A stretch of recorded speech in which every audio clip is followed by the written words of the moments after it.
the markers will set that hook here. And today I'm gonna be doing a how-to video on how to rig for alligator gar fishing. My method is kind of simple, it's nothing major. First we'll start with the slip float. It's called the Little Joe bobber.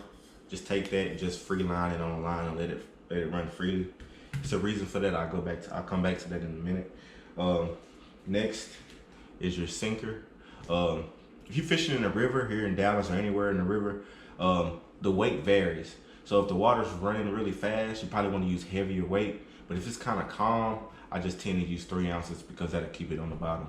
So you want to thread that 3-ounce egg sinker on there. You use egg sinkers, or the other type of sinkers. Let me show y'all what I'm talking about.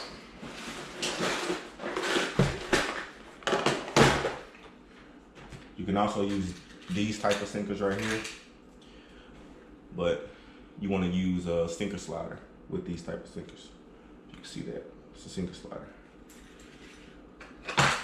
but I just tend to use the egg sinkers because they work just as fine. The next is the bead.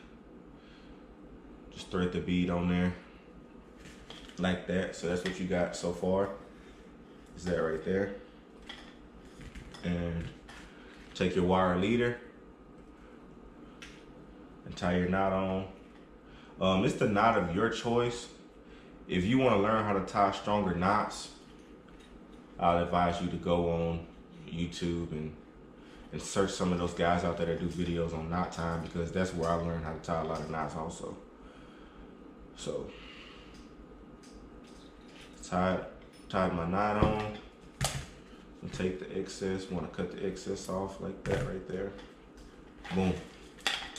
So we have the leader,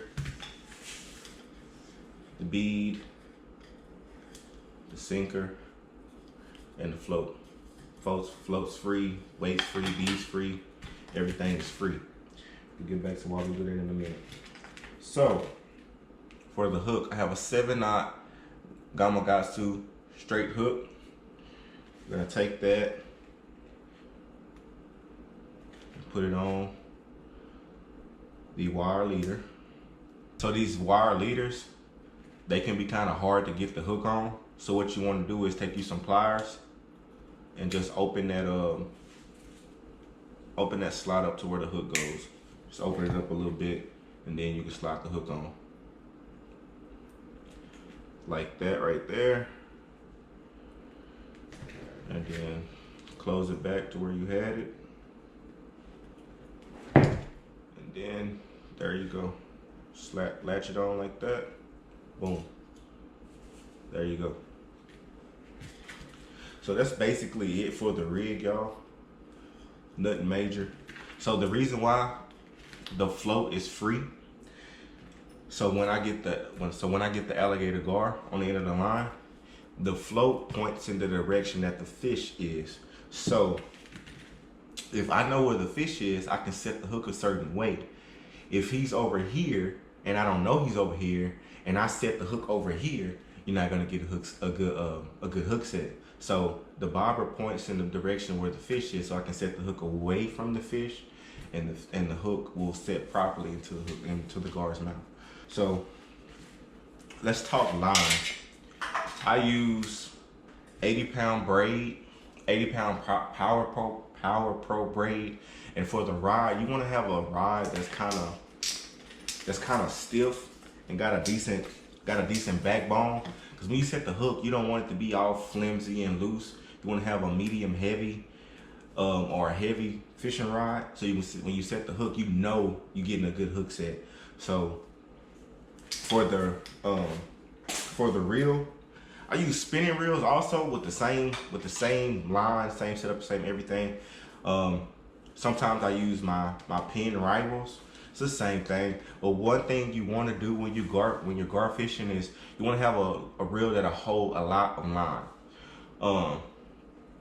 Later in the gar fishing season, the fish get real picky, and they'll tend to hold the bait in their mouth and they'll run for 100 yards, 200 yards without even getting the bait in their mouth. So you want to have a lot of line to where you don't end up setting the hook, pretty much truly setting the hook and not getting the fish. So always have a lot of high capacity line reel. That's pretty much it, y'all. Nothing major to it. I'll still drop a link in the description for everything that you need, but that's pretty much it, y'all.